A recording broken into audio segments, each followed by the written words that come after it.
Mga misis, maging mapanuri sa mga binibili ninyong karne. Viral po kasi ang video kung saan pinagpiestahan na ng daga ang mga ibebenta pa lamang daw na karne ng baboy sa palengke.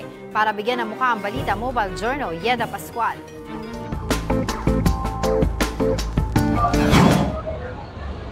Pasintabi po muna sa lahat ng kumakain, lalo na kung baboy ang inyong ulam.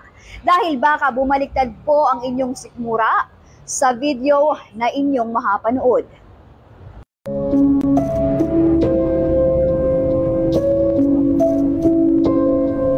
New fear unlock mga paps. Ang viral video na yan, in-upload lang nitong linggo. Pero may mahigit 2 million views na. Kitang-kita kasi na pinagpipiestahan ng malalaking daga ang mga karning ibibenta pa lang sa isang palengke sa Maynila. Kaya maraming netizens ang napa-overthink. Nakalagay din kasi sa video na kaya raw pala may mga taong di alam na may kidney failure na sila. Ano nga bang say ng kidney doctor dyan?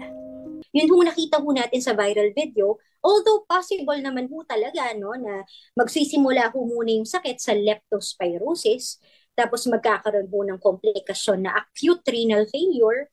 So meron din naman yung possibility.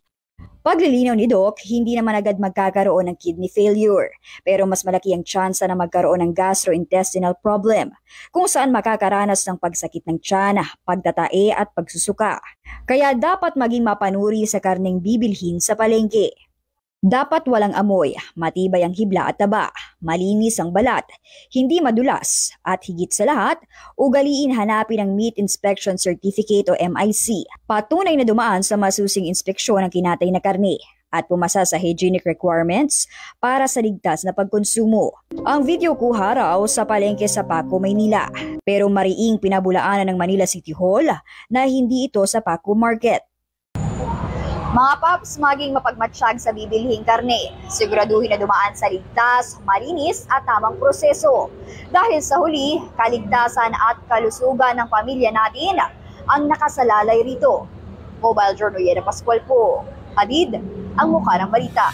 Gusto mo bang lagi kang updated sa mga balita? Aba, simple lang.